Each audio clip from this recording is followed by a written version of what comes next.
Hello বন্ধুরা, বেসামাল প্রেম চ্যানেলের তরফ থেকে আমি মাম্পি। আমাদের ভিডিওগুলোর নোটিফিকেশন সবার আগে পেতে হলে নিচে থাকা সাবস্ক্রাইব বাটনটি ক্লিক করে পাশে থাকা বেল আইকনটি প্রেস করে নিন। আর আমাদের ভিডিওগুলোতে লাইক, শেয়ার, কমেন্ট করতে মোটেও ভুলবেন না। ধন্যবাদ সবাইকে। তোর মতো জঘন্য লোককে কোনোদিন আমি স্বামী হিসেবে মানব না। তুই ভাবলি কি করে আমি তোর মতো ধর্ষককে বিয়ে করব? তোকে বিয়ে করার থেকে নিজের জীবন নিজে শেষ করে দিব। তোদের মতো জানোয়ার, অমানুষ, বিশ্বাসঘাতক কখনো কারো স্বামী হতে পারে না। রাজ শীতলকে এভাবে ধর্ষণ করবে সেটা শীতল ভাবতেই পারেনি। রাজ শীতলের ভাইয়ের ফ্রেন্ড ছিল, ফ্রেন্ড ছিল রাজ আর শীতলের ভাই। রাজ নিজের বন্ধুর বোনের সাথে এরকম জঘন্য কাজ করবে সেটা শীতল ভাবতেই পারছে না। রাজ নম্র, ভদ্র, অমায়িক আচার আচরণের একটা ছেলে। বাবা মা কেউ বেঁচে নেই। শীতলের পরিবারে ছিল রাজের পরিবার। রাজের একটা ছোট্ট বোন ছিল। 1 বছর আগে একটা অ্যাক্সিডেন্টে মারা যায় রাজের বোন। শীতল জ্ঞান হারিয়ে বিছানায় পড়ে আছে। জামা কাপড়গুলো নিচে ফ্লোরে পড়ে আছে। রাজ নিজের কাজ শেষ করে ফ্লোর থেকে নিজের পোশাক তুলে পরে নিয়ে বাহিরে চলে গেল। শীতল তখনও অজ্ঞান হয়ে বিছানায় পড়ে রইল। হিংস্র অন্ধ হায়নার মতো শীতলকে ছিন্ন ভিন্ন করেছে। কেন করেছে এরকম রাজ, সেটা শীতল বুঝে ওঠার আগেই হায়নার থাবায় ব্যথা সহ্য করতে না পেয়ে জ্ঞান হারায়। শীতলের জ্ঞান ফিরতেই 1 মুহূর্ত লাগলো না বুঝতে তার সাথে কি হয়েছে। ব্যথায় বিছানা থেকে উঠতে পারছে না শীতল। চোখ বন্ধ হয়ে আসছে লজ্জায়, ঘৃণায়। কখনো ভাবতেই পারেনি সে কারো হাতে এভাবে ধর্ষিতা হবে। তার মাথায় ধর্ষিতার তকমা লেগেছে। সমাজে এরকম মেয়েদের জায়গা কোথায় সেটা সে জানে। শীতল বিছানা থেকে উঠতে নিলে পড়ে যায় ফ্লোরে।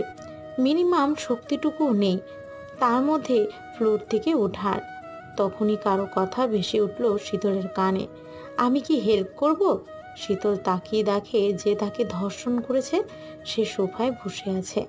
নিষ্পাপ মুখ করে তাকিয়ে বলছে হেল্প করার কথা।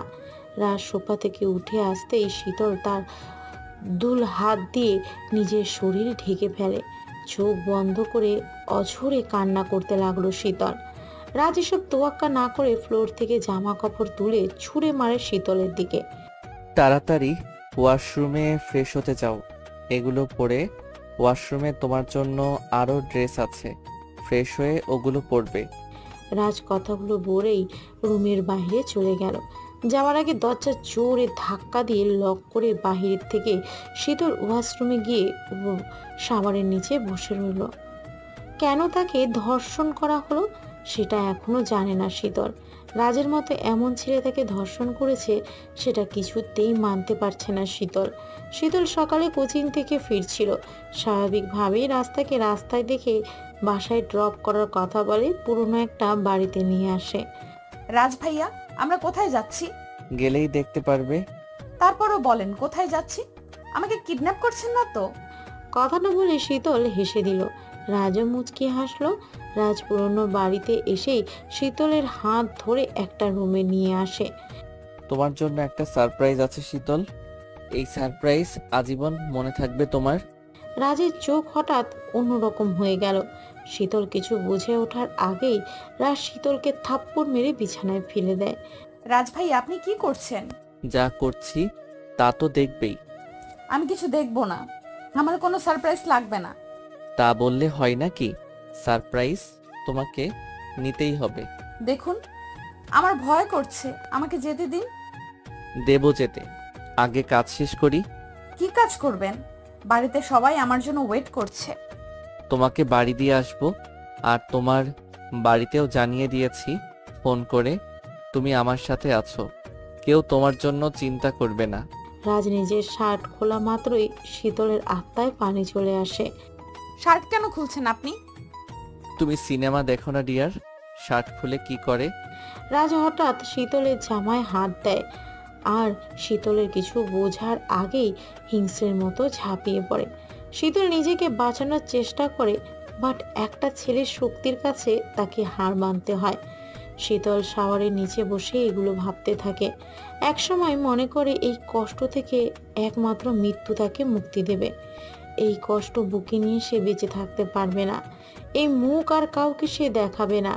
শাওয়ারের নিচে বসে রাজের দেওয়া আঁচড়গুলো মুছতে থাকে শীতল, আর চিৎকার করে কান্না করতে থাকে। শীতল শাওয়ারের নিচে কাঁদতে কাঁদতে জ্ঞান হারিয়ে ফেলে। এদিকে বিকাল হয়েছে। শীতলের বাবা রাজকে ফোন করে বলে শীতলকে বাড়িতে নিয়ে আসতে। রাজ চালাকি করে বলে তার কিছু কাজিন আছে যারা দেশের বাইরে থেকে এসেছে, তাদের সাথে শীতল গল্প করে সময় কাটাচ্ছে, আসতে লেট হবে। শীতলের খেয়াল রাখতে বলেছে শীতলের বাবা। রাজ বাঁকা হাসি দিয়ে মনে মনে বলে, খুব ভালো করে আপনার মেয়ের খেয়াল রাখবো হবু শ্বশুর মশাই। শীতলের জ্ঞান ফিরলে নিজে রুমের বেডে আবিষ্কার করে মাথা ব্যথা করছে শীতলের। সে তো ওয়াশরুমে ছিল, এখানে কিভাবে এলো? শীতল খেয়াল করলো তার গায়ে শুকনো জামা। এই জামা যে রাজ পরিয়েছে সেটা ভাবতে তার বেশি সময় লাগেনি। রাজ রুমে ঢুকে শীতলের কাছে যায়। ওয়াশরুমে পড়েছিলে, আমার বাসার পানি তো সব শেষ করে দিলে তুমি গোসল করে। শীতল ঘৃণা নিয়ে রাজের দিকে তাকালো। তোমার জামা আমি চেঞ্জ করেছি, এটাতে রিয়্যাক্ট করার কিছু নেই। শীতল এবার মুখ খুলল। আপনি কি মানুষ না জানোয়ার? এত বড় জঘন্য অপরাধ করেও আমার সামনে কথা বলছেন? আপনার মধ্যে বিবেক বলে কিছু নেই? নিজের বন্ধুর বোনের সাথে এমন জঘন্য কাজ করতে আপনার এতটুকু লাগলো না? আমার পরিবার আপনাকে কত বিশ্বাস করে, আর আপনি কিনা এই বিশ্বাসের মর্যাদা রাখলেন না। রাজ শীতলের কোনো কথাই শুনছে না, এমন একটা ভাব করছে যেন সে কিছুই শুনতে পায়নি। রাজ আপন মনে নিজের কাজ করছে। কিসব পেপার দেখছে রাজ। শীতল আবার বলল, আপনার মতো ভালো মানুষের মুখোশ পরা লোকেরা অবশ্য এসব করে। আপনাদের মতো লোকের কাছে সম্পর্কের মূল্য জানে না। আপনার মুখোশ আমি খুলে দেব সবার সামনে। শীতল কথাগুলো বলেই রুমের বাইরে যাওয়ার জন্য পা বাড়ালো। ঠিক তখনই রাজ শীতলের হাত টেনে দেওয়ালের সাথে মিশালো। শীতল রাজকে একটা ধাক্কা দিয়ে বেড সাইডে ফেলে দিল। মাথায় অনেকটা চোট পেয়েছে রাজ, কিছু ব্লিডিং পড়ছে কপাল থেকে। রাজের সব তোয়াক্কা না করে শীতলের কাছে গিয়ে শীতলকে আবারও দেয়ালের সাথে চেপে ধরল। শীতল ঘৃণার দৃষ্টি নিয়ে রাজের দিকে তাকিয়ে আছে। রাজ ভয়াবহ দৃষ্টি নিয়ে শীতলের দিকে তাকিয়ে থেকে বলল, অনেক হয়েছে তোমার লেকচার। তোমার বাবা তো কলেজের লেকচারার, বাবার মতোই লেকচার তো ভালোই দিতে পারো তুমি। তোমার যে অবস্থা করেছি আমি, তাতে কারোর সামনে মুখ দেখাতে পারবে না তুমি। এসব যদি সোসাইটির লোকেরা জানে তাহলে তোমাদের সম্মানের 13টা বাজবে। আমাকে কেউ কিছুই করতে পারবে না। তোমার বাবার তো হার্টের সমস্যা, তাই না? যদি এসব তোমার বাবা জানে তাহলে কি হবে বলো তো? শীতল কিছুটা চিন্তায় পড়ে গেল। এসব সে ভাবেনি। বাবা জানতে পারলে মেনে নিতে পারবে না। তার মেয়েকে কেউ ধর্ষণ করেছে, এটা তার কাছে মৃত্যুর চেয়ে কষ্টদায়ক হবে। আমি তোমাকে এখনই বিয়ে করব, একমাত্র এটাই হবে তোমাদের সবার জন্য মঙ্গলজনক। এমনিতে আমি ছাড়া তোমার মতো ধর্ষিতা মেয়েকে কেউ বিয়ে করবে না। শীতল এবার রাজকে থাপ্পড় দিল। তোর মতো জঘন্য লোককে আপনি বললেও পাপ লাগবে। তুই ভাবলি কি করে আমি তোর মতো ধর্ষককে বিয়ে করব? কে জানে আরো কত কত মেয়েদের তোর শিকার বানিয়েছিস। তোদের মতো জানোয়ার অমানুষ কখনো কারো স্বামী হতে পারে না। শয়তানের মতো হাসি দিয়ে বলল, এমনিতে তোমার জবান খুলে না, সব সময় তো চুপচাপ থাকতে। এখন তো দেখছি বেশ চটর চটর কথা বলছো। আমাকে যা যা বলছো তার হিসেব আমি পরে শোধ সমেত নেব। এখন বিয়েতে রাজি না হলে তোমার বাবাকে ফোন করব, তারপর বলবো তার মেয়েকে আমি কিভাবে রেপ করেছি, বিস্তারিত সব বলবো। এরপর মিডিয়ার লোকদেরও জানাবো কিভাবে একজন নিরীহ সম্মানিত মেয়েকে আমি অসম্মানিত করেছি। শীতল এবার ভয় পেয়ে গেল। নিজের জন্য তার ভয় করছে না, বাবার জন্য শীতলের ভয় করছে। বাবার সম্মান মাটিতে মিশে যাবে তার মেয়ে ধর্ষণ হয়েছে এই কথা সোসাইটির লোকেরা জানলে। অন্যদিকে এই ধর্ষককে বিয়ে করা অসম্ভব। বিয়ে করলে প্রতি রাতেই এই জানোয়ার তাকে বৈধভাবে ধর্ষণ করবে, তাতে কোনো সন্দেহ নেই। শীতল কি করবে ভেবে পাচ্ছে না। তার চোখ দিয়ে লাগাতার অশ্রু ঝরছে। রাজ শীতলের উত্তরের জন্য ওয়েট করছে, পকেটে হাত ঢুকিয়ে। আমি রাজি, তবে আমার সাথে কেন এমন করছেন তা বলতে হবে। কাহিনী সবে শুরু হলো, আর তুমি এখনই শেষ করতে চাও ডিয়ার? ধীরে ধীরে সব জানতে পারবে। আগে বিয়েটা হোক। তুমি রাজি তো বিয়ের জন্য? শীতল ঘৃণায় লজ্জায় নিচে তাকিয়ে আছে। এছাড়া তার কাছে আর কোনো উপায় নেই। রাজ বিয়ের জন্য কিছু শাড়ি গয়না বেড়ে রেখে নিচে চলে আসলো। শীতল নিরুপায় হয়ে সেগুলো পরে নিচে নামলো।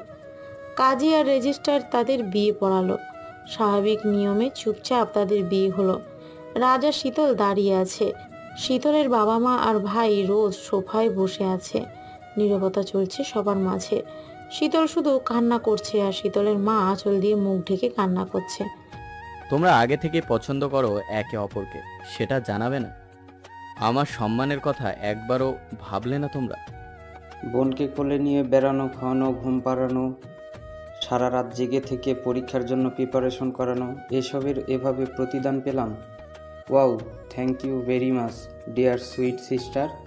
শীতল কিছু বলছে না, শুধু কান্না করছে। আসল কথা বলে দিল রাজ তার বাবাকে, ধর্ষণের কথা বলে দেবে।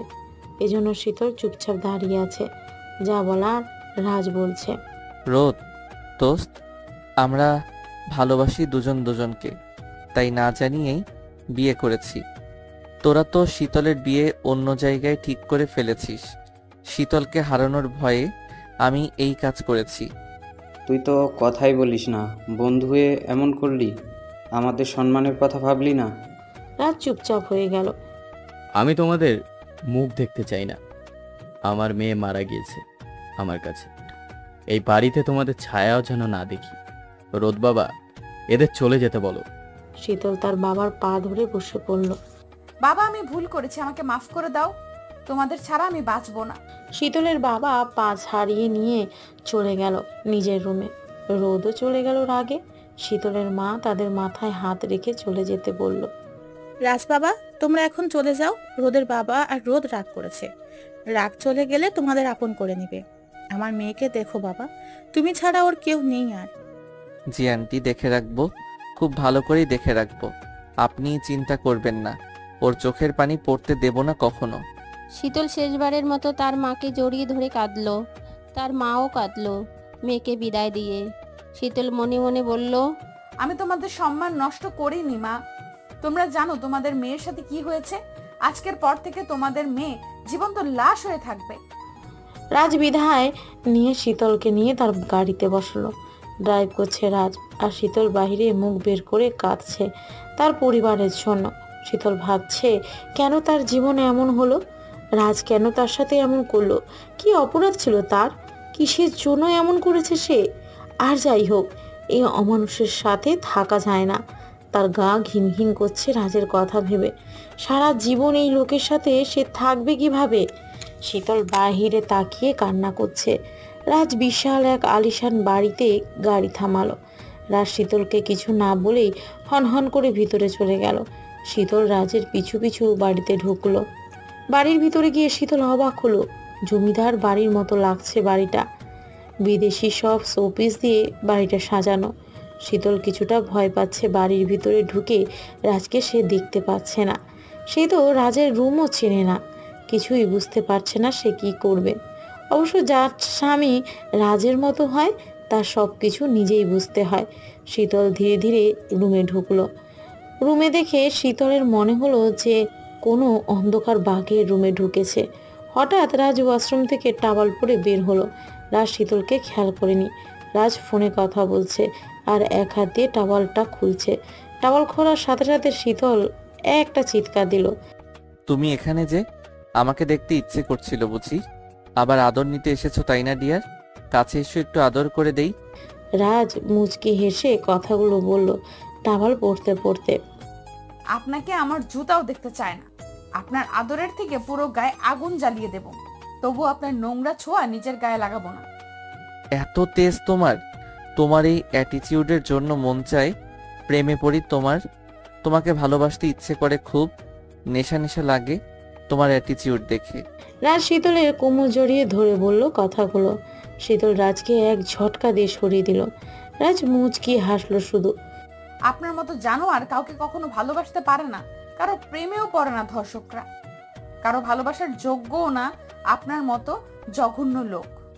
আপনাকে কখনো কেউ ভালোবাসতে পারে না। আমাকে কেউ ভালোবাসবে না বললেই তো আমি তোমাকে বিয়ে করলাম। তুমি না চাইলেও আমার কাছেই তুমি থাকবে সারা জীবন। স্বামী হিসেবে তোমার আমাকেই ভালোবাসতে হবে। স্বামী যেমন হোক তাকেই তোমাদের মতো মেয়েরা ভালোবাসে। আমি ভালোবাসবো আপনাকে। কুকুরকে ভালোবাসা ঢের ভালো, এর চাইতেও। বিয়ে করার ছিল, তাহলে আমাকে ধর্ষণ কেন করলেন? শীতল কাঁদতে কাঁদতে কথাগুলো বলল। রাজ শীতলের খুব কাছে এসে শীতলের চোখগুলো মুছে দিল। তোমাকে জোর করে বিয়ে করলে তুমি আমার কাছে থাকতে না। তোমার পরিবার তোমাকে আমার কাছ থেকে নিয়ে যেত, ডিভোর্স করিয়ে দিত আমাদের। তখন তোমার এবং তোমাদের থেকে আমার প্রতিশোধ নেওয়া হতো না জান। প্রতিশোধ? কিসের প্রতিশোধ? কি করেছি আমি? আমার পরিবার কি করেছে? আজ আপনাকে বলতেই হবে, আপনি কেন এরকম করলেন? রাজ আবার শীতলের কাছে গিয়ে কানে কানে বলল। কাহিনী সবে শুরু, বলে দিলে তো জোশ শেষ হয়ে যাবে। তোমার আমার কাছ থেকে মুক্তি নেই। কখনো আমার কাছ থেকে চলে যেতে না পারো, তাই তোমাকে ধর্ষণ করেছি আমি। ধীরে ধীরে তোমার থেকে আর তোমার সো কল্ড ফ্যামিলি থেকে রিভেঞ্জ নিব আমি। আমার কাছ থেকে চলে যেতে চাইলেই তোমাকে ধর্ষণের কথা সবাই জানবে। তখন সোসাইটিতে তোমাদের সম্মান রাস্তায় লুটিয়ে পড়বে। এখন রাতের জন্য সাজুগুজু করে নাও। আমার প্রতিশোধের আগুনে জ্বলার জন্য তৈরি হও ডিয়ার। তুমি না চাইলেও তোমাকে ছোবো, এটাই তোমার শাস্তি। শীতল এবার রেগে গিয়ে রাজের মুখে থুতু মারল। রাজ শীতলের বিহেভ দেখে চমকে যায়। শীতলের মতো মেয়ে এমন করছে তা কল্পনার বাহিরে। শীতল বেশ শান্তশিষ্ট মেয়ে। অবশ্য কোনো মেয়েকে অসম্মান করলে তো সে এরকমই বিহেভ করবে, স্বাভাবিক। রাজ নিজের মুখ মুছে অগ্নি দৃষ্টি নিয়ে শীতলের দিকে তাকালো। শীতলও কম যায় না, সেও রেগে লাল হয়ে রাজের দিকে তাকালো, যেন রাজকে গিলে খাবে। তোমার বিহেভে আমি ফিদা হয়ে গিয়েছি জাস্ট। তুমি যতই দূরে যাও আমাকে ততই তোমার কাছে পাবে। আমার ছোঁয়া তোমাকে নিতেই হবে ডিয়ার। এখন তুমি তৈরি হও, বিকজ বিয়ের প্রথম রাত বলে কথা। আজকে তোমাকে আমি আবার ধর্ষণ, সরি আমরা তো স্বামী স্ত্রী, তাই ওয়ার্ডটা আদর হবে। রাজ শয়তানের মতো হাসি দিয়ে শীতলকে ছেড়ে চলে গেল রুমের বাহিরে। শীতল উঠে ভিতর থেকে দরজা লাগিয়ে বেডে আবার শুয়ে পড়ল। কাঁদতে কাঁদতে চোখ জ্বলছে শীতলের। বাবা মা ভাইয়ের কথা তার মনে পড়ছে। তাদের মিস করছে শীতল। নিশ্চয়ই তারাও মিস করছে শীতলকে। আমি কি কখনো নিজের লাইফে ফিরতে পারবো? কখনো নিজের পরিবারের কাছে যেতে পারবো? এই জানোয়ারের কাছ থেকে কখনো কি মুক্তি পাবো? আমাকে স্বামী নামের লোকটা তিলে তিলে মেরে ফেলবে। নিজেকে নিয়ে নিজে কথাগুলো বলছে আর কাঁদছে শীতল। সে কি করেছে যার জন্য রাজ তাকে কষ্ট দিচ্ছে? কেন এমন করছে রাজ তার সাথে? শীতল একবারও রাজের রুমটাকে খেয়াল করেনি। কতটা শৌখিনতায় রুমটাকে গুছিয়ে সাজানো হয়েছে তা দেখলে শীতল রাজের রুচি কতটা বুঝতে পারত। শীতলের মাথা ব্যথা করছে, তাই সে লম্বা একটা শাওয়ার নিল। ওয়াশরুম থেকে বের হতেই দরজায় কারো কড়া নাড়ার আওয়াজ এলো। শীতলের আত্মায় পানি চলে এলো। বোধহয় রাজ এসেছে। রাজের কথা ভাবতেই তার ভয় করছে আরো বেশি।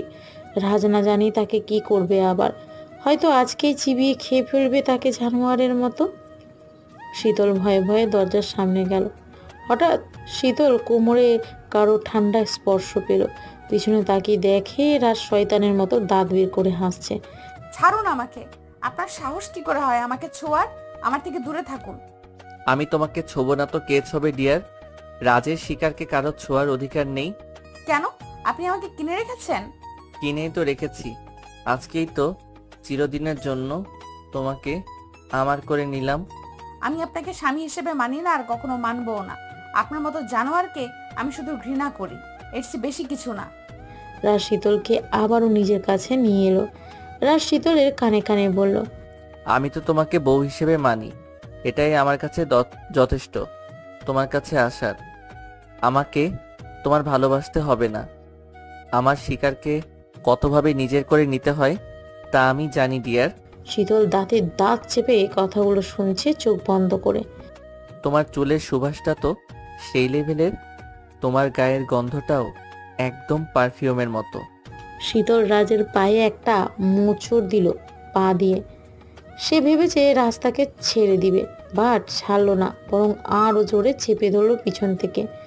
রাজ শীতলের কোমরে হাত বুলাতে বুলাতে বলল, তোমার মতো জিরো ফিগারের মেয়ে আমার সাথে পেরে উঠবে না, সো বৃথা চেষ্টা করো না দূরে যাওয়ার।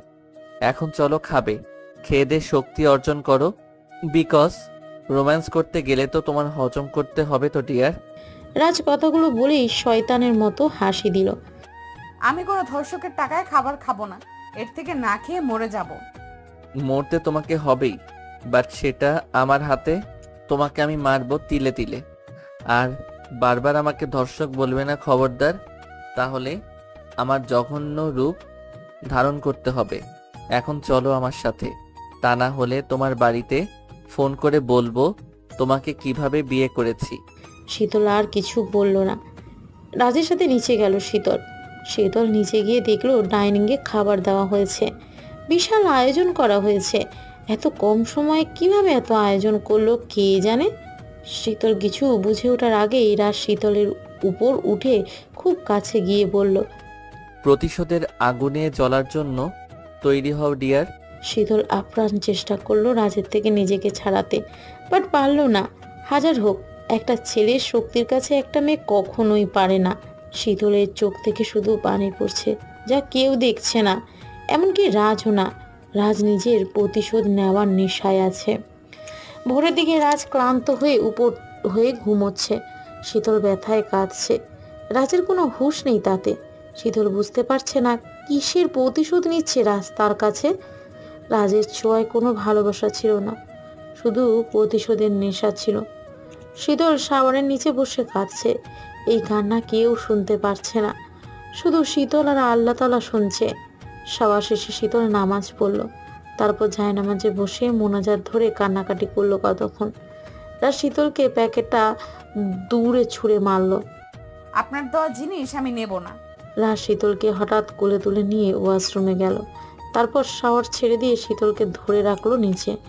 শীতল নিজেকে ছাড়াতে পারল না, ভিজে পুরো কাক হয়ে গিয়েছে শীতল। এখন তোমার এই আমার দেওয়া ড্রেস পরতেই হবে, এটা ছাড়া তোমার কোনো অপশন নেই। বাট আরেকটা অপশন আছে, কাপড় ছাড়াই বের হয়ে আসতে পারো। আমরাই তো, তাই না? কথাগুলো বলেই রাজ একটু হেসে শীতলকে ছেড়ে চলে গেল। 1 সপ্তাহ হয়েছে রাজ আর শীতলের বিয়ের। শীতলের পরিবার এখনো মেনে নেয়নি রাজকে। শীতলের সাথে তার পরিবার সব সম্পর্ক শেষ করে দিয়েছে। কেউ শীতলের ফেস দেখতে চায় না। রাজ এই কয়দিনে শীতলকে নানাভাবে কষ্ট দিয়েছে, নানাভাবে অপমান করেছে। শীতল মুখ বুঝে সব সহ্য করছে শুধু রাজের ব্ল্যাকমেইলের কারণে। রাজের কথা মতো না চললে সে সোসাইটিতে ছড়িয়ে দেবে শীতলকে কিভাবে রাজ বিয়ে করেছে। শীতলের সিচুয়েশনে দিনে দিনে আরও খারাপ হচ্ছে। রাজের নিকটতম আত্মীয় স্বজনেরা শীতলকে নানাভাবে অপমান করে বিয়ের ব্যাপারে। শীতলকে তারা বলে রাজের সাথে বিয়ের আগে তার কোনো অবৈধ সম্পর্ক ছিল কিনা। এই টাইপের অনেক কথা শুনতে হয় তাকে। সে কোনো প্রতিবাদ করতে পারে না। এসবে রাজের সব অপমান মুখ বুজে সহ্য করতে হয় তাকে। আর নীরবে সবার আড়ালে বালিশে মুখ গুজে কাঁধে। কখনো বা ওয়াশরুমে সাবাদ ছেড়ে চিৎকার করে যেন কেউ না শুনতে পায়। শীতলের জীবনটা জাস্ট তেজপাতা বানিয়ে দিয়েছে রাজ। শীতল এখনো জানে না তার সাথে কেন এরকম করছে রাজ, কি তার অপরাধ। সে যতবার রাজকে জিজ্ঞাসা করেছে ততবারই রাজ তাকে বলেছে সময় হলে বলবে। তার নাকি আরও কষ্ট দেওয়ার বাকি আছে শীতলকে। তার স্বাদ মেটেনি শীতলকে কষ্ট দেওয়ার। একদিন শীতলকে নিয়ে একটা বিজনেস পার্টিতে যায় রাজ। সেখানে অনেক বিজনেসম্যানকে দেখতে পায় শীতল, যা তার পূর্ব পরিচিত। ভদ্রতার খাতিরে কথা বলতে হয় শীতলের। সেটা রাজ দেখা মাত্রই রাগে গজগজ করতে থাকে। সে শীতলকে অগ্নি দৃষ্টি নিক্ষেপ করে তাকিয়ে আছে। শীতল সেদিকে খেয়াল করেনি। অনেকদিন পর বাইরে এসে সে নিজেকে মুক্ত পাখি মনে করেছে। তার ভীষণ ভালো লাগছে সবার সাথে কথা বলে। মনে দুঃখ কিছুটা হলেও লাঘব হলো শীতলের। বাড়িতে সবাই শীতলের প্রশংসা করছে, যেটা রাজের ভালো লাগছে না। সে সহ্য করতে পারছে না শীতলের প্রশংসা। শীতলের বডি, ফেস, কণ্ঠ সব মনে মিলিয়ে সে একটা ইউনিক পার্সন হয়ে উঠেছে পার্টিতে। সবাই তার সাথে কথা বলার জন্য পাগল হয়ে গিয়েছে। রাজ তো এসব দেখে একের পর এক ড্রিঙ্কস করছে। মুখে কিছু বলতেও পারছে না শীতলকে সবার সামনে। একটা লোক রাজকে বলল, মিস্টার রাজ, আপনি লাইফে একটা ভালো কাজ করেছেন। মিসেস শীতলকে বিয়ে করে ওনার মতো লেডিকে কাছে পাওয়া মানে আসমানে হাত পাওয়া। আপনার সফলতা মিসেস শীতলের মতো ভাগ্যমতীর হাত দিয়েই তত্তর করে উপরে উঠবেন দেখবেন। আরেকটা লোক বলল, মিস্টার রাজ, আপনার ওয়াইফ এত সুন্দরী, কি বলবো। দেখবেন আপনাকে ছেড়ে আবার চলে না যায়। আপনার বয়সের সাথে ওনার বয়সের তফাৎ আছে। এমন ওয়াইফরা সাধারণত সমবয়সী হাজব্যান্ড লাইক করে। ভালো করে আগলে রাখবেন আপনার ওয়াইফকে, যেন আপনাকে লাইফ থেকে বাদ না দেয়। কথাগুলো বলেই সবাই রাজকে নিয়ে হাসাহাসি করলো। শীতল একটু সাইডে আসতেই রাজা তার হাত গাড়িতে বসিয়ে দেয় আর পার্টি থেকে কাউকে কিছু না বলে চলে আসে শীতলকে নিয়ে। রাজ রাগে চরম সীমায় পৌঁছেছে। সে শীতলের উপর প্রচণ্ড রেগে গিয়েছে। পার্টিতে যা যা হয়েছে তা সব শীতলের জন্যই হয়েছে সেটা রাজ মনে করছে। আজকে সে শীতলকে তার অন্য একটা রূপ দেখাবে যা শীতল ভাবতেও পারবে না। শীতল চেঞ্জ করে শুতে গেল। রাজ তখন রুমের বাহিরে ছিল। শীতল যখনই ঘুমের চোখে লেগে গেল তখনই রাজ তাকে এক ঝটকায় বেডে বসিয়ে দিল। কি হয়েছে? ঘুমাতে দিবেন না? আমার ঘুম হারাম করে দিয়ে তুমি ঘুমাবে, তাই না? আমি কখন আপনার ঘুম হারাম করলাম? আমি এখন ঘুমাবো। আপনি বেশি খেয়ে ফেলেছেন, তাই উল্টাপাল্টা বলেছেন। তুমি কি করেছো, তাই না? তুমি তোমার প্রেমিকদের দিয়ে আমাকে অপমান করেছো। তোমার প্রেমিকদের সাথে যখন হাসাহাসি করছিলে তখন তোমার ঘুম কোথায় গিয়েছিল? কি সব বাজে বাজে কথা বলছেন? ওনারা সোসাইটির মান্যগণ্য লোক, ভদ্রতার খাতিরে কথা বলেছি। ওইসব জানোয়ারদের ভদ্র বলবে না, খবরদার। সব কটা ক্যারেক্টারলেস। অন্যের বউয়ের দিকে নজর দেয় ওসব ছোট লোকরা। অবশ্য তোমার মতো মেয়েরা ওসব লোকদের লাই দেয়। এখন বলো, কাকে তোমার পছন্দ হয়েছে? কখন আমাকে মেরে চলে যাবে কারোর সাথে? শীতল এবার রেগে রাজের গালে থাপ্পড় দিল। অনেক বলেছেন আপনি, আর না।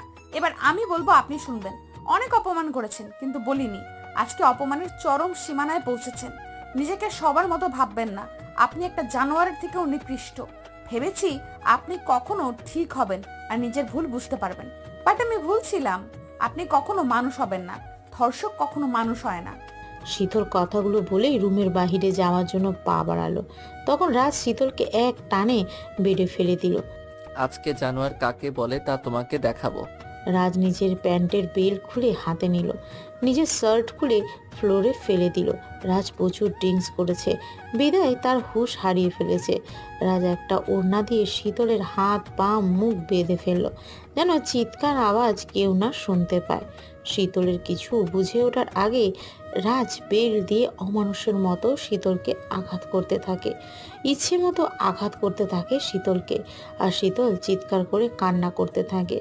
বাট কেউ শুনতে পায় না তার আওয়াজ। শীতল ব্যথায় জ্ঞান হারায় এক সময়, বাট রাজ তখনও থামেনি। সে শীতলকে মেরে মেরে লাল বানিয়ে দিচ্ছে শীতলের গায়ে। এক পর্যায়ে রাজ মাতাল হয়ে জ্ঞান হারিয়ে শীতলের পাশে উপর হয়ে শুয়ে পড়ে। নিজেও জানে না সে আজ কি করেছে। অমানুষের মতো শীতলকে মেরেছে, তার কোনো ভ্রুক্ষেপ নেই। সকাল হয়েছে, শীতলের জ্ঞান ফিরেছে। পুরো শরীর ব্যথায় জ্বলছে। শরীরের অনেক জায়গায় লাল লাল দাগ হয়ে গিয়েছে। শীতলের হাত পা বাঁধা নেই আর। মনে হয় রাজ খুলে দিয়েছে। শীতল নিজে নিজে বেড থেকে উঠে পড়ে। রাজ তখনও বেডে উপর হয়ে ঘুমিয়ে আছে। রাজকে ঘুমন্ত অবস্থায় কি যে নিষ্পাপ লাগছিল তা বলার বাহিরে। অথচ জেগে থাকলে জানোয়ারের মতোই বিহেভিয়ার করে। শীতলের আর সহ্য হচ্ছে না। এভাবে আর জীবন রাজের অত্যাচারে চলতে পারে না। শীতলের কিছু একটা করতে হবে রাজের হাত থেকে বাঁচার জন্য। আত্মহত্যা করা মহাপাপ, তা না হলে সে কবেই এই পথ বেছে নিত। শীতল বালিশটা ফ্লোরে ছুঁড়ে মেরে সাবাদ ছেড়ে তার নিচে দাঁড়ালো। সেখানে বসে চিৎকার করে কান্না শুরু করলো শীতল।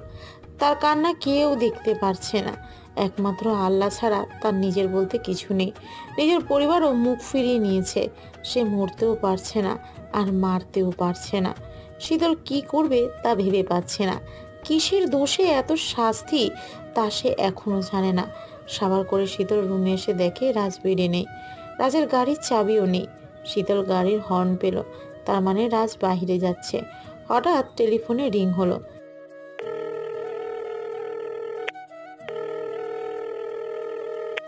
এ সময় কে ফোন করলো সেটাই ভাবছে শীতল।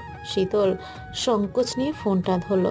ফোনের ওপাশের আওয়াজ শুনে শীতলের বুঝতে বাকি রইল না কে ফোন করেছে। শীতলের মা ফোন করেছে শীতলকে। দুজনেই কান্না করে কথা বলছে। শীতলের মা শীতলকে একটা পার্কে দেখা করতে বলেছেন। কি যেন জরুরি কথা বলবে শীতলকে। হঠাৎ একটা রুমের সামনে এসে থমকে দাঁড়ালো। এই রুমের চাবি রাজের কাছে থাকে, কারো ঢোকা নিষেধ এই রুমে। রাজ মাঝরাতে এখানে আসে, সেটা শীতল কয়বার লক্ষ্য করেছে। আজকে দরজা খোলা রুমের। এই সুযোগে শীতলের রুমের ভিতরে কি আছে সেটা দেখার। শীতল বড্ড কৌতূহল হচ্ছে রুমের ভিতরে যাওয়ার। শীতল দেরি না করে সেখানে গেল। রুমটা দেখে মনে হচ্ছে কোনো মেয়ের রুম এটা। মেয়েদের জামা কাপড় কসমেটিক্স দেখেই বুঝলো শীতল। বেশ ভালো করে দেখলো রুমটা। হঠাৎ টেবিলের উপর দুটো ডায়েরি দেখতে পেল। একটাতে রাজ লেখা আর একটাতে রোজা লেখা। পার্সোনাল ডায়েরি দুটোই। শীতল ভাবলো রাজের বিষয়ে এখানে কিছু থাকতে পারে।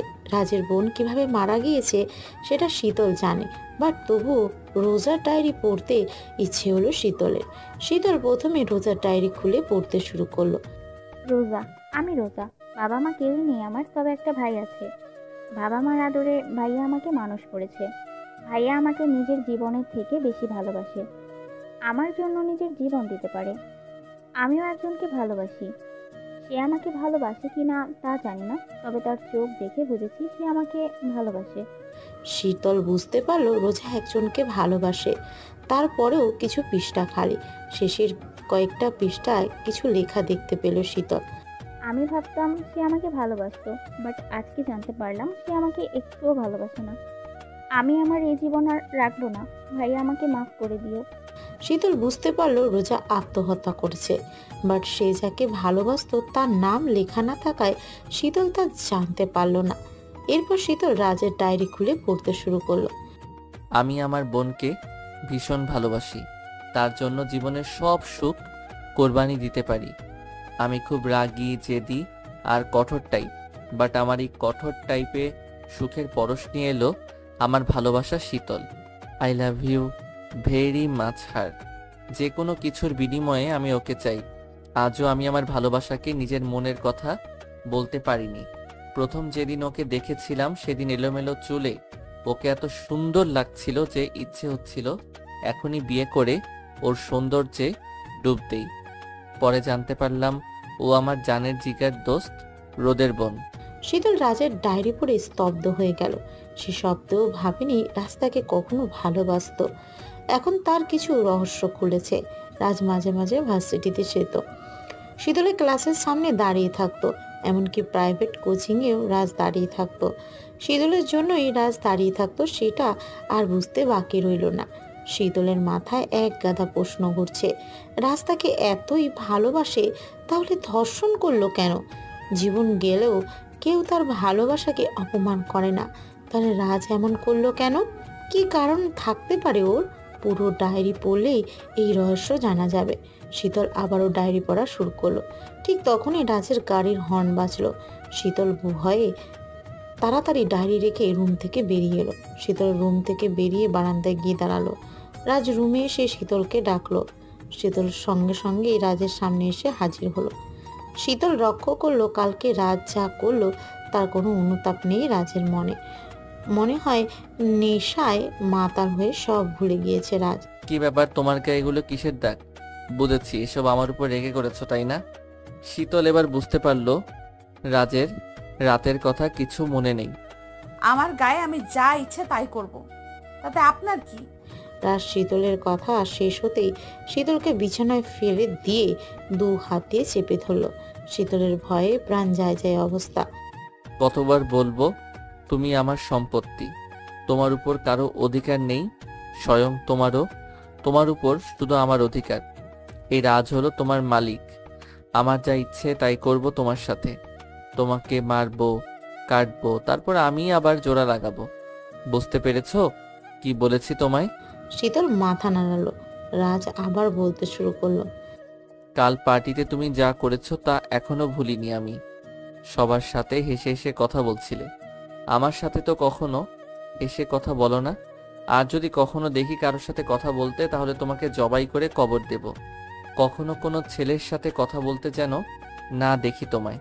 ছেলেদের থেকে 100 হাত দূরে থাকবে। মনে রাখবে আমার নজর সব সময় তোমার উপর, বিকজ আমি তোমাকে। রাজের গলা আটকে গেল। শীতল রাজকে লক্ষ্য করছে। সে কি কখনো শীতলকে ভালোবাসতো নাকি? শীতলের মাথায় অনেকগুলো প্রশ্ন ঘুরঘুর করছে। রোজার মৃত্যুর কারণ কি? সে কাকে ভালোবাসতো? কি কারণে সুইসাইড করলো? রাজ কেন শীতলের সাথে এমন জঘন্য বিহেভিয়ার করছে? রোজার ঘটনার সাথে রাজের শীতলের সাথে যা করছে সেগুলোর সম্পর্ক কি? শীতল এটা বুঝতে পেরেছে। রোজার সুইসাইডের সাথে নিশ্চয়ই তার কোনো ভূমিকা আছে। একমাত্র রোজার ডায়েরি পড়ে সব রহস্যের উত্তর দিতে রাজ বাড়িতে থাকাকালীন স্টাডি রুমে গিয়ে ডায়েরি পড়া সম্ভব না। পুরো বাড়ি খালি, বাট দারোয়ান পাহারা দিচ্ছে এই জমিদারের মতো দেখতে বাড়িটাকে। শীতল যে পালাবে তারও উপায় নেই। দারোয়ান 1 সেকেন্ডের জন্য মেইন ডোর থেকে সরছে না। রাতে রেস্তোরাঁ থেকে খাবার আনিয়ে নিজের টুকু খেয়ে রাজ বেডে উপর হয়ে ঘুমিয়ে পড়ল। শীতল ভেবেছে তার জন্য খাবার আনেনি বোধ হয়। শীতল বেডে যেতেই দেখলো টেবিলের উপর খাবারের প্যাকেট। হঠাৎ শীতল কোমরে কারো হাতের ঠান্ডায় স্পর্শ পেল, আর ঘাড়ে পেল গরম নিঃশ্বাস। গায়ের গন্ধ বেশ চেনা লাগলো শীতলের। এতদিনে রাজের গায়ের গন্ধ বেশ চিনতে পেরেছে শীতল। পেছনে চোখ খুলে তাকাতে শীতল কাউকে দেখতে পেল না। দরজার পর্দা কিছুটা নড়ে উঠল।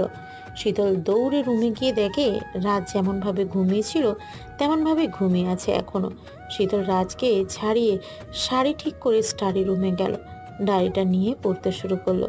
সেখানে বিভিন্ন ঘটনার কথা লেখা ছিল। শীতল যেখানে সেখানে যেত, রাজও সেখানে সেখানে যেত। সেসব কিছু ঘটনার কথা লেখা ছিল। শীতল যেদিন যে রঙের ড্রেস পরতো তাও লেখা আছে ডায়েরিতে। ডায়েরিতে একটা জিনিস দেখে শীতলের চোখ আটকে গেল। শীতল ডায়েরিতে একটা নূপুর দেখতে পেল, যেটা ও কক্সবাজারে বেড়াতে গিয়ে সমুদ্রে ফেলে দিয়েছিল। শীতলের নূপুর সমুদ্রে যখন পড়ে গিয়েছিল তখন ওই স্থানে হাঙ্গর উঠানামা করছিল, যার জন্য নূপুরটা সেখানে ফেলে কাঁদতে কাঁদতে হোটেলে ফিরে আসতে হয়েছিল। তারপর হোটেল স্টাফের কাছ থেকে জানতে পেরেছিল একটা ছেলে নূপুর আনতে নাকি হাঙ্গরকে উপেক্ষা করে সমুদ্রে লাফ দিয়েছিল। শীতলের বুঝতে বাকি রইল না সেই ছেলে রাজ ছিল। রাস্তাকে এত ভালোবাসে আগে থেকে, আর সেটা শীতল জানতেও পারল না। এই জন্যই তো শীতল মাঝে মাঝে তার পছন্দের জিনিসগুলো রুমে দেখতে পায়। রাজ তার পছন্দ অপছন্দগুলো জানে, এজন্যই তো এসব করে। শীতল রাজের ডায়েরিতে আরেকটা পেজ পেল ছেঁড়া, যেটাতে রোজা লেখা ছিল। সম্ভবত রাজ রোজার ডায়েরির একটা পেজ ছিঁড়ে তার এখানে রেখেছে। ডায়েরিতে অস্পষ্টভাবে কি যেন লেখা ছিল। শীতল ভালো করে লেখাটা পড়ল। শীতল প্রায় জ্ঞান হারানোর মতো সিচুয়েশনে পড়ল লেখাটা পড়ে। রোদ লেখা ছিল পেজের নিচে। সেখানে আমি তোমাকে ভালোবাসি রোদ, এই লেখাটা স্পষ্ট ছিল। শীতল বুঝতে পারল রোজা তার ভাইয়াকে ভালোবাসতো, বাট তার ভাইয়া কি রোজাকে ভালোবাসতো? আর রোদ কিভাবে রোজাকে ধোঁকা দিল? কি এমন করেছিল রোদ? শীতলের মাথা নষ্ট হয়ে যাচ্ছে এতগুলো প্রশ্নের সম্মুখীন হয়ে। তবে সে একটা ধারণা পেয়েছে, বোধহয় রাজ তার বোনের মৃত্যুর জন্য শীতলের ভাইয়াকে দোষী বানিয়েছে, আর রোদের উপর প্রতিশোধ নেওয়ার জন্য শীতলকে এভাবে কষ্ট দিয়ে যাচ্ছে। ভোর হয়েছে। পুরো ডায়েরি পড়ার আগে তার রুমটা লক করে শীতল নিজের রুমে যায়। রাজ এখনো ঘুমিয়ে আছে। রাজের শার্টটা ফ্লোরে পড়ে আছে। শীতল রাজকে কিছুটা লক্ষ্য করলো। রাজকে একদম নিষ্পাপ শিশুর মতো লাগছে, অথচ এই রাজ শীতলকে ধর্ষণ করেছে আর প্রতিনিয়ত শীতলকে অপমান করেই যাচ্ছে। আবার সে নাকি শীতলকে ভালোবাসতো কখনো। শীতল বিদ্রুপের হাসি দিয়ে ওয়াশরুমে চলে গেল। শাওয়ার ছেড়ে দিয়ে রাজের 2 দিন আগে রাতে বেল্ট দিয়ে শীতলকে যেভাবে কুকুর বিড়ালের মতো মেরেছিল তার কথা ভাবছে শীতল। রাতে এত অত্যাচার করেছে যে সকালে তা কত সহজে ভুলে গেল। কি নিষ্ঠুর দুনিয়া। সকালে রাজ রেস্তোরাঁ থেকে খাবার আনিয়ে খেয়ে অফিসে চলে যায়। শীতল সেই সুযোগে তার মায়ের সাথে দেখা করতে গেল পার্কে। রাজ তাকে বারণ করেছে নিজের পরিবারের সাথে যোগাযোগ না রাখতে, তাই শীতল লুকিয়ে গিয়েছে দেখা করতে। রাজ জানতে পারলে তাকে যেতে দিবে না। রাজের তেমন কাজ নেই, তাই সে বাড়িতে এসে পড়ল তাড়াতাড়ি। বাড়িতে এসে শীতলকে দেখতে পায় না রাজ। রাজ বুঝতে পেরেছে শীতল তার পরিবারের কারোর সাথে দেখা করতে গিয়েছে। রাজ রেগে পুরো আগুন হয়ে গেল। কোট আর শার্ট খুলে মাথায় পানি দিল রাগ কমানোর জন্য। রাজের কথা শীতল অমান্য করেছে তা রাজ ভাবতেও পারছে না। রাজ এখন শীতলকে পেলে পুরো জবাই করবে, এতে কোনো সন্দেহ নেই। রাজ নিজের রাগ কন্ট্রোল করে ইজি চেয়ারে বসে শীতলের জন্য ওয়েট করতে থাকে। দারোয়ানের বাড়িতে ছোট মেয়ে অসুস্থ, তাই সে ইমিডিয়েটলি বাড়িতে গিয়েছে।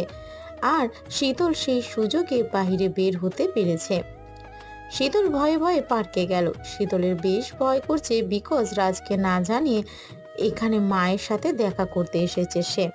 রাজ অনেকবার তাকে বারণ করেছে পরিবারের কারোর সাথে কথা বলতে, বাট শীতল রাজের কথা অমান্য করেছে। রাজ জানতে পারলে তাকে মেরেই ফেলবে, তাই মায়ের সাথে দেখা করে তাড়াতাড়ি সে বাড়িতে চলে যাবে রাজের অফিস থেকে ফেরার আগে। কেমন আছিস মা? শীতল তার মাকে দেখতে পেয়ে জড়িয়ে ধরল। মা মেয়ে দুজনেই কাঁদছে। মা বাবা কেমন আছে? ভাইয়া কেমন আছে? এখনো তোমরা আমার উপর রাগ করে আছো? আমি কি তোমাদের জন্য মারা গিয়েছি? চুপ কর শীতল, কি সব বলছিস তুই?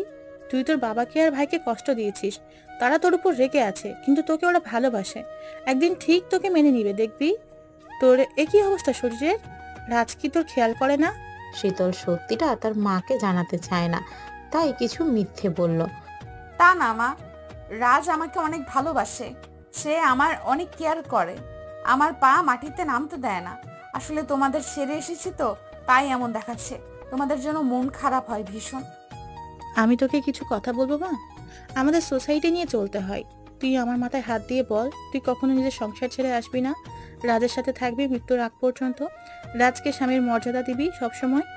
বাঙালি মেয়েদের একবার বিয়ে হয়, তাই জীবন দিয়ে হলেও সেটা টিকিয়ে রাখবি। তোর বাবার কাছে সম্মান আগে। তুই একবার তার সম্মান নষ্ট করেছিস, কিন্তু আর কখনো করবি না, তাহলে তোর বাবা আর বেঁচে থাকবে না। শীতল স্তব্ধ হয়ে গেল মায়ের কথা শুনে। সে কিভাবে রাজের মতো অমানুষের সাথে সারা জীবন থাকবে? শীতল সিএনজি নিয়ে আসার পথে তার মায়ের বলা কথাগুলো নিয়ে ভাবছে। সে ভেবেছিল তার রহস্য জেনে রাজের সব ভুল ভাঙিয়ে তার জীবন থেকে চলে যাবে বহু দূরে। রাজ যে কারণেই হোক তার সাথে অন্যায় করেছে, এই জঘন্য অন্যায়ের কোনো ক্ষমা নেই। শীতল ভেবে কোনো কিনারা পাচ্ছে না কিভাবে রাজের সাথে সারা জীবন থাকবে। রাজ তাকে আগে হয়তো ভালোবাসতো, এখন তার ভালোবাসা অন্ধ হয়ে গেছে। এখন শীতলের জন্য এক রাশ ঘৃণা আছে। শীতল ভাড়া মিটিয়ে মেইন ডোরে যেতেই রাজের গাড়ি দেখে বুঝতে পারে রাজ এসেছে। রাজের এত তাড়াতাড়ি বাড়ি ফেরা শীতলের জন্য ভালো নয়। শীতল এখনো ওই রাতের কথা ভুলেনি। কুকুরের মতো রাজ শীতলকে মেরেছিল, আজ হয়তো রাস্তাকে জবাই করে ফেলবে, নয়তো দা দিয়ে ঢেঁড়সের মতো কুচি কুচি করে রাস্তার কুকুরকে ডিনার হিসেবে দেবে। শীতল ভয়ে ভয়ে রুমে ঢুকলো। পুরো রুম অন্ধকার। আবছা আলো ইজি চেয়ারে বসে একজন তার দিকে তাকিয়ে আছে, সেটা শীতল বেশ বুঝতে পেরেছে। শীতলের ভয়ে পুরো বডি কাঁপছে। সে চুপচাপ চোখ বন্ধ করে দাঁড়িয়ে আছে। কোথায় গিয়েছিলে আমাকে না বলে? কোথায় গিয়েছিলে বললে না যে? উত্তর দাও। এবার রাজ জোরে চিৎকার করে বলল। শীতল চিৎকার শুনে চমকে গেল। মায়ের সাথে দেখা করতে।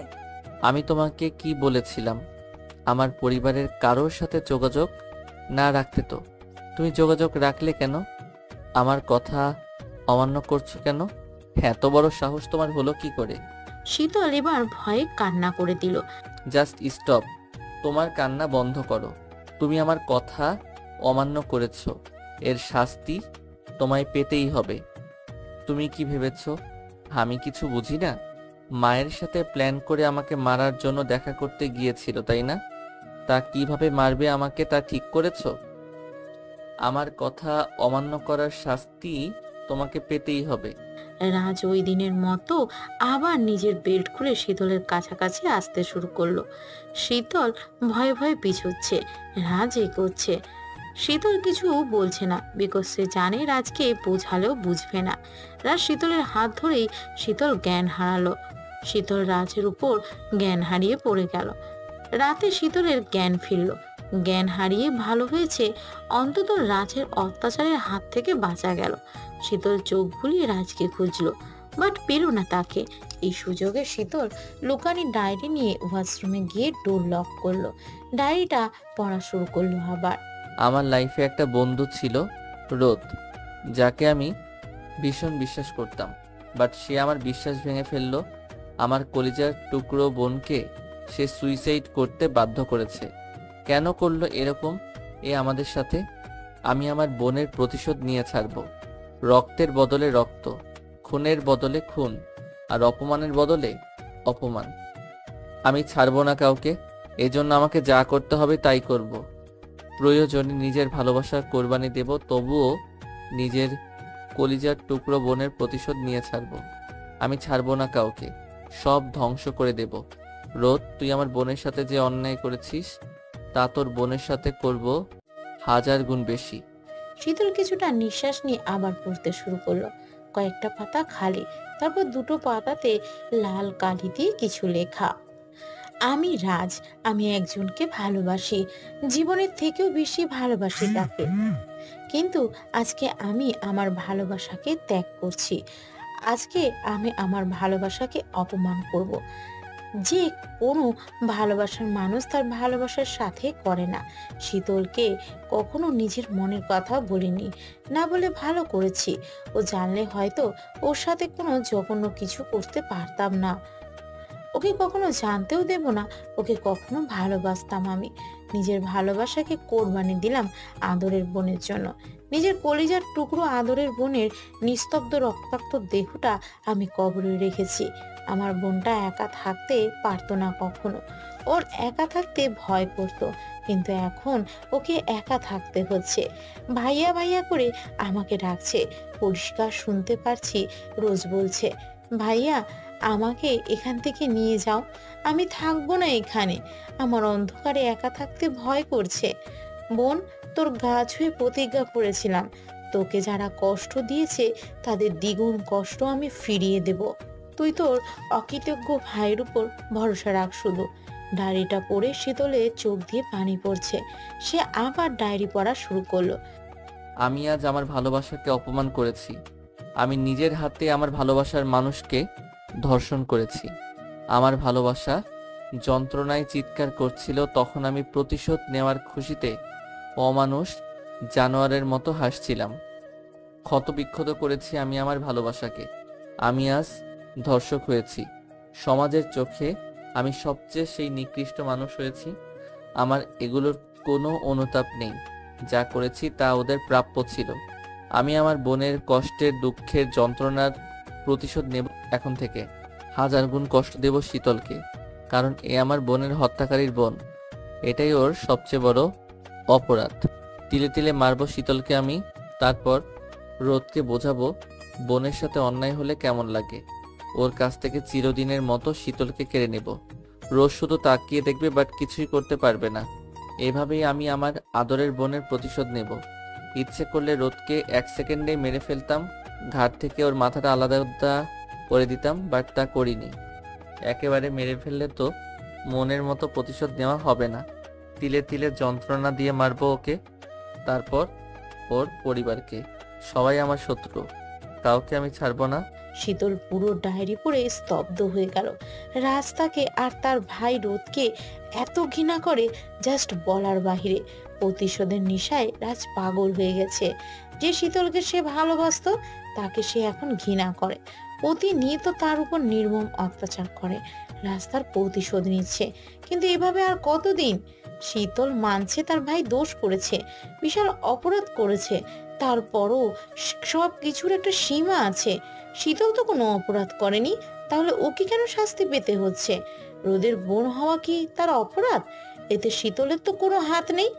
রাজকে যেভাবেই হোক থামাতে হবে। একজনের ভুলের জন্য এতগুলো জীবন নষ্ট হবে কেন? রাজের কোনো অধিকার নেই শীতলের জীবন নষ্ট করা। রাজকে সকল পরিস্থিতি বোঝাতে হবে ঠান্ডা মাথায়, আর রোদের কাছ থেকেও সত্যিটা জানতে হবে। এসবের জন্য সময় প্রয়োজন। আগে রাজকে প্রতিশোধ নেওয়া থেকে থামাতে হবে, না হলে রাজ সবার জীবন নষ্ট করে দেবে। বিকালে রাজ বাড়িতে এসে দুপুরের খাবার খাচ্ছে। রেস্তোরাঁ নয়, শীতলের হাতের খাবার। রাজ প্রথমে অবাক হয়েছিল কিছুটা। শীতল ডায়েরি থেকে রাজের পছন্দের খাবারের কথা জেনে রান্না করেছে। শীতলের হাতের রান্না বেশ ভালো, সবাই তার রান্না খেয়ে সারা জীবন মনে রাখবে এমন রান্না করে ও। শীতল জানে মানুষকে ইমপ্রেস করতে হলে রান্না হলো সবচেয়ে বড় হাতিয়ার। রাজ চুপচাপ খাবারগুলো খেলো। শীতল খেয়েছে কিনা তা একবার জিজ্ঞাসা করেনি। রাজ যখন খাবার খাচ্ছিল তখন রাজকে একদম ইনোসেন্ট এর মতো লাগছিল। শীতলের অনেক মায়া হচ্ছে রাজের জন্য।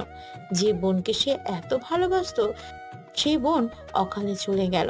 শীতলের বড্ড ইচ্ছে হচ্ছে রাজকে একটু সান্ত্বনা দিতে, বাট তার সাহস নেই সান্ত্বনা দেওয়ার। রাজ খেয়ে একবার শীতলের দিকে তাকালো। শীতল ভাবলো তার প্রশংসা করবে, বাট কিছুই করলো না, চুপচাপ উঠে রুমে চলে গেল। শীতল কিছুটা কষ্ট পেল, সারা দুপুর এত কষ্ট করে রান্না করলো আর রাজ একটা ধন্যবাদও দিল না। শীতল রুমে গিয়ে দেখলো রাজ উপর হয়ে শুয়ে আছে। আমার রান্না কেমন হয়েছে? রান্না কি ভালো লেগেছে আপনার? ভালো লেগেছে। তাহলে আমার গিফট, আমি নতুন বউ হয়ে প্রথম রান্না করলাম। নতুন বউ রান্না করলে তাকে গিফট দিতে হয়। রেস্তোরাঁয় বাবুর্চির রান্না ভালো হলে তাকে টিপস দেওয়া হয়, যেটা আমি সবসময় দিয়ে থাকি। শীতল টাকাগুলো তুলে নিয়ে বারান্দায় চলে গেল। বুকটা তার ফেটে যাচ্ছে। তাকে বাবুর্চির সাথে তুলনা করলো রাজ। একটু ধন্যবাদ দিলে কি এমন হতো রাজের? নিজের বোনের প্রতিশোধ নিচ্ছে রাজ, ওর জায়গায় ও তো ঠিক কাজ করছে। শীতল রাজের পাশে ঘুমিয়ে পড়ল। মাঝরাতে শীতলকে ডেকে তুলে বলল পা ব্যথা করছে, একটু টিপে দিতে। শীতলের সেই রকম রাগ হলো। মাঝরাতে কে এরকম করে? শীতল বাধ্য হয়ে রাজের পা টিপছে। শীতল পা টিপতে টিপতে রাজের পায়ের কাছে ঘুমিয়ে পড়ল। শীতল নিজের ভাগ্য মেনে নিয়েছে, তাই সে রাজের সাথে মানিয়ে চলতে সিদ্ধান্ত নিয়েছে। বাট রাজের মতো সিংহকে নিজের বশে এনে সংসার করা একরকম সোজা কাজ নয়। শীতল অনেকবার চেষ্টা করেছে রাজকে বোঝাতে সে রাজের সাথে থাকতে চায়, তার সাথে সংসার করে সারা জীবন কাটিয়ে দিতে চায়, সবকিছু ভুলে সুখের সমুদ্রে ভাসতে চায় শীতল। বিকজ বিয়ে তো একবারই হয়, উপরওয়ালার ইচ্ছে হয়েছে বলে রাজের সাথে তার বিয়ে হয়েছে। শীতল রাজকে নানাভাবে ইমপ্রেস করার চেষ্টা করে। এই তো সেদিন সব ভুলে কিচেনে গিয়েছিল রান্না করতে রাজের পছন্দ মতো। কিচেনে গিয়ে দেখে দুটো শেফ রান্না করছে। রাজ দুটো শেফ এনেছে রান্না করতে, সেটা শীতলকে বলার প্রয়োজন মনে করলো না। অনেক হয়েছে, আর থাকবো না রাজের সাথে। একটা মানুষকে আমি মানুষ বানাতে চেয়েছিলাম, আমাকে বিন্দু মাত্র সম্মান করে না। কেন থাকবো এখানে? কাল সকালে রাজ অফিসে চলে গেলে আমিও চলে যাব অনেক দূরে, তখন উনি বুঝবেন আমার মূল্য। মাঝরাতে রাজ ঘুমিয়ে আছে আর শীতল জেগে আছে। জেগে জেগে রাজকে দেখছে। কাল সে চলে যাবে, রাজকে আর কখনো দেখতে পাবে না সে। হাজার হোক রাস্তার স্বামী, রাজের জন্য তার ভীষণ কষ্ট হচ্ছে। সকালে রাজ অফিসে চলে গেল। শীতল ও ব্যাগপত্র গুছিয়ে নিচে নামলো। বৌরানী কেমন আছো? শীতল চমকে গেল খালাকে দেখে। ময়মনসিংহ থেকে খালার আরো কয়েকদিন পর আসার কথা ছিল, বাট এখনই চলে এসেছেন। সকালে শীতল ঘুম থেকে উঠে দেখে রাজ নেই। কাল রাতে রাজকে জব্দ করতে পেরে শীতল বেশ খুশি। হঠাৎ রাজ রুমে এসে বলল, জামা কাপড় গুছিয়ে নাও, কক্সবাজার যাব। আমরা কি ঘুরতে যাব? হানিমুনে যাব। মানে আমরা হানিমুনে যাব? সত্যি সত্যি? এত কথা বলো কেন? রেডি হতে বলেছি, রেডি হও। হোটেল রুম আগে বুক করে রেখেছে রাজ। রুমে গিয়ে শীতল বেডে গায়ে দিয়ে শুয়ে পড়লো। রাজ ওয়াশরুমে চলে গেল। শাওয়ার শেষে রাজ বুঝতে পারলো সে কোনো ড্রেস আনেনি। বাধ্য হয়ে শীতলকে বলল ব্যাগ থেকে ড্রেস দিতে। শীতল প্রথমে ওয়াশরুমের ডোর লক করলো, তারপর ড্রেস ভিতরে ঢোকালো। রাজ তার পোশাকের বদলে শীতলের হাত ধরে টান দিল। শীতল টাল সামলাতে না পেরে রাজের উপর পড়ে গেল। শাওয়ারটা ছাড়াই ছিল, তাই শীতল ভিজে গেল। দুজন খুব কাছাকাছি চলে এলো, সে যেখান থেকে দুজনের নিঃশ্বাস শব্দ শুনতে পাওয়া যায়। একসময় রাজ শীতলের ঠোঁট নিজের ঠোঁটের আওতায় এনে ফেলে। শীতল রাজের স্পর্শ পেয়ে যেন তার মাঝে হারিয়ে যায়। রাজ একসময় শীতলের শাড়ি খুলে ফেলতে চাচ্ছিল। শীতল রাজকে হাত দিয়ে বাধা দেয় আর রাজকে নিজের থেকে ছাড়িয়ে ধাক্কা দিয়ে চলে আসে। রাজ তবুও শীতলকে পিছন থেকে জড়িয়ে ধরে আর ঘাড়ে তার পিঠে অজস্র কিস করতে থাকে। শীতল এবার জোরে ধাক্কা দিয়ে রুমে চলে আসে। রুমে এসে জোরে জোরে নিঃশ্বাস নিতে থাকে। দুপুরে রাজ আর শীতল হোটেলের রেস্টুরেন্টে যায়। শীতল সেখানে খাবার দেখে চমকে যায়। বিভিন্ন সামুদ্রিক মাছের আইটেম ছিল, কাঁকড়া ভাজা, রূপচাঁদা, আরও কিছু মাছের আইটেম ছিল। মাছের পেটিগুলো দেখতে অসাধারণ লাগছিল, যার থেকে মিষ্টি গন্ধ আসছিল। রাজ কাঁকড়ার খোসা ছাড়িয়ে বেশ মজা নিয়ে খাচ্ছে। শীতল কখনো কাঁকড়া খায়নি, তাই সে চেষ্টা করেও খেতে পারছে না। আমাকে একটু কাঁকড়া ভাজা খাইয়ে দিবেন? তোমার হাত পা সব আছে, তাহলে আমি কেন খাওয়াবো? আসলে আগে কখনো আমি কাঁকড়া খাইনি তো, তাই খেতে পারছি না। শীতল সবার সামনে কাকুতি মিনতি করছে রাজকে খাইয়ে দিতে। সেখানকার সবাই বিষয়টা দেখছে। রাজ রেগে একাকার হয়ে শীতলকে খাইয়ে দিচ্ছে, খোসা ছাড়িয়ে কাঁকড়া খাওয়াচ্ছে, রসালো গরম গরম। শীতল খেয়ে বেশ মজা পাচ্ছে। কাঁকড়ার থেকে রাজের হাতটা বেশি মজা লাগছে শীতলের। শীতল ছিটে ছিটে রাজের হাত খাচ্ছে, যেন রাজের হাতে কোনো অমৃত আছে। শীতল এত খেতে পারে সেটা শীতলও জানতো না। প্রায় 1 ঘন্টা ধরে রাজের হাতে খেলো সে। রাতে রাজ কাজ শেষ করে বেডে শুয়ে আছে। শীতল নাইট গ্রাউন্ড পরে পারফিউম দিয়ে রাজের পাশে শুয়ে পড়ল। রাজ আপন মনে ঘুমাচ্ছে। শীতল সিনেমার বইয়ের মতোই রাজের গায়ে হাত পস ছুঁড়ে মারতে থাকলো। রাজ ভাবছে শীতল ঘুমের ঘোরে এমন করছে। রাজ যতবার শীতলকে ঠিক করে শুয়ে দিচ্ছে, ততবারই শীতল হাত পা দিয়ে রাজকে মারছে আর জড়িয়ে ধরছে। রাজ রেগে সোফায় গিয়ে শুয়ে থাকলো। শীতলের ভীষণ মন খারাপ হলো, কান্না পাচ্ছে তার। শীতল ওয়াশরুমে গিয়ে মুখে পানি দিল। ফিরে এসে দেখে রাজ বেডের উপর হয়ে শুয়ে আছে। কথায় আছে, বয়সের দোষ শীতলেরও হয়েছে। তাই সে রাজকে এভাবে দেখে আবারও বেডে গিয়ে কিছুক্ষণ চুপচাপ থেকে জড়িয়ে ধরলো। রাজ ছাড়ানোর চেষ্টা করে ব্যর্থ হয়ে হার মেনে নিল। শীতলের গায়ে ছোঁয়া পেয়ে রাজ নিজেকে ঠিক রাখতে পারল না। সে শীতলকে নিয়ে নিজের করে নিল। সকালে শীতলের ঘুম ভাঙল। রাজ পাশে ছিল না, সে তার আগেই উঠে পড়েছে। শীতল ওয়াশরুমে গিয়ে শাওয়ার করে রুমে এলো। তখনই রুমে ওয়েটার ঢুকলো। ম্যাম, আপনাকে স্যার নিচে যেতে বলেছে রেডি হয়ে, তাড়াতাড়ি আসুন প্লিজ। শীতল বেশ অবাক হলো। সে ভাবছে রাস্তাকে অপমান আর কষ্ট দেওয়ার জন্য নতুন কোনো প্ল্যান করছে কিনা। শীতলের কপালে কি আছে তা উপরওয়ালাই জানে। শীতল খুব সুন্দর করে সেজে নিচে একটা রেস্টুরেন্টে গেল, যেখানে রাত যেতে বলেছিল। শীতল আকাশি রঙের শাড়ি পরে, চোখে মোটা কাজল দিয়ে, হাতে কাচের লাল চুড়ি পরে সেজেছে রাজের জন্য। চুলগুলো শ্যাম্পু করে ছড়িয়ে রেখেছে শীতল। শীতল সেখানে গিয়ে বুঝতে পারলো রাজ তার ফরেনার ক্লায়েন্টদের সাথে মিট করছে। সবাই শীতলকে দেখে চমকে গেল। শীতল এতটাই সুন্দরী যে যে দেখবে সে তাকিয়ে থাকবে। শীতল কখনো ভাবতে পারেনি রাজ তার সাথে এমন বিহেভ করবে। রাজ সবার সাথে শীতলকে জিএফ হিসেবে পরিচয় দিয়েছে। শীতলের চোখের পানি টলমল করছে, কাজল লেপটে গেল চোখের পানিতে। এটাই কি তাহলে রাজের সারপ্রাইজ ছিল শীতলের জন্য? শীতল আসলেই সারপ্রাইজ হলো। শীতল জিএফ হিসেবেও খুব প্রশংসা পেল ফরেনারদের কাছ থেকে। রাজ একবার শীতলের দিকে তাকালো না পর্যন্ত। সবাই যেখানে হাঁ করে তাকিয়েছিল। সকালে সবার সাথে রাজ এবং শীতল ব্রেকফাস্ট করলো।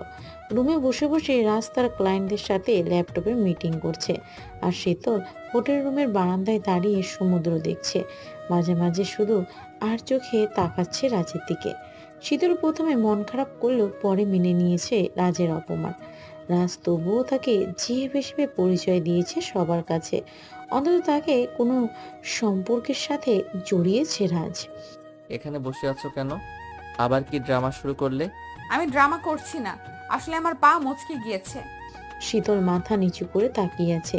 রাজ শীতলকে কিছু না বলে তাকে কোলে করে নিয়ে হাঁটতে শুরু করলো। শীতল চোখ বন্ধ করে রাজের বুকের সাথে লেপ্টে আছে। রাজের বুকে হৃদস্পন্দন শুনতে পাচ্ছে সে।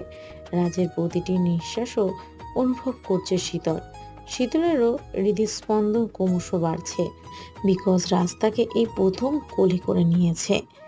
রুমে এসে রাজ ধপ করে শীতলকে বেড়ে ফেলে দিল আর নিজেও আটকে গেল শীতলের সাথে।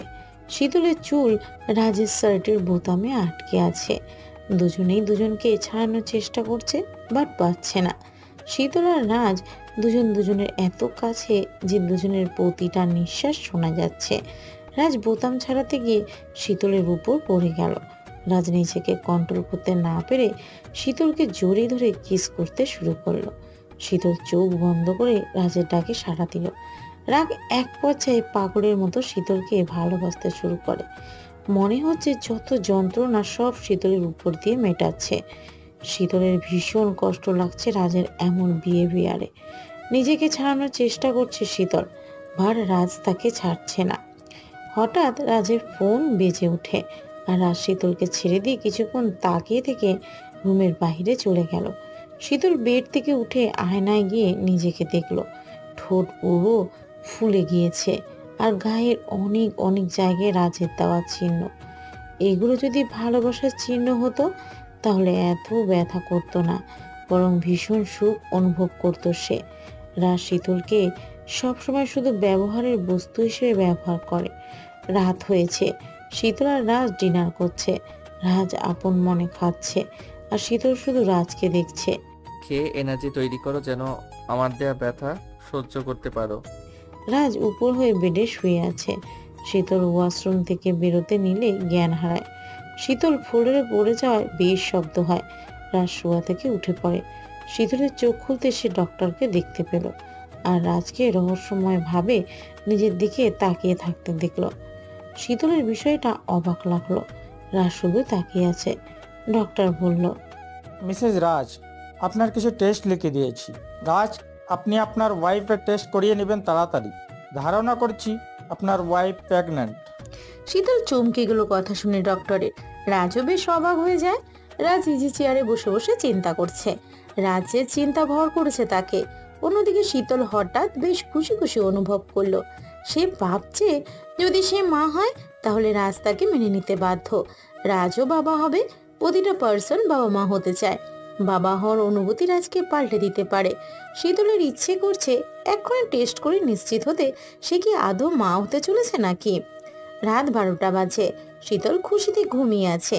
রাজ বেডে গিয়ে ঘুমন্ত শীতলকে দেখলো, তারপর শীতলের পাশে ঘুমিয়ে পড়লো।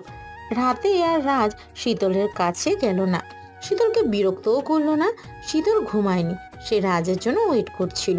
রাজ ঘুমিয়েছে একটু নিশ্চিত হতেই শীতল তার দুষ্টুমি শুরু করলো। শীতল তার হাত পা রাজের উপর ছুঁড়ে মারলো। ইচ্ছা করে রাজকে জড়িয়ে ধরলো।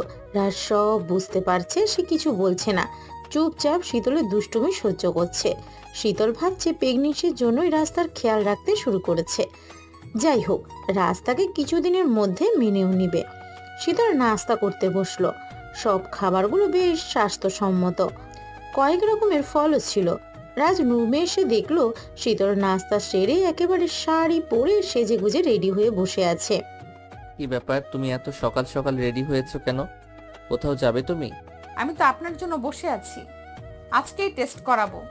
শীতল ধরে নিয়েছে সে মা হতে চলেছে, যেটা রাস্তার চেহারায় স্পষ্ট দেখতে পাচ্ছে। এখন টেস্ট করাতে পারবো না, ঢাকা গিয়ে টেস্ট করাবো। কাল সকালে রওনা হবে। ট্রেনের টিকিট কেনা হয়ে গেছে। শীতলের মন একটু খারাপ হলো। ভেবেছিল আজকে টেস্ট করিয়ে বসে থেকে রেজাল্ট আনবে। রাজ হোটেলের বাইরে ক্লায়েন্টের সাথে ডিল করে সব কাজ গুছিয়ে নিচ্ছে।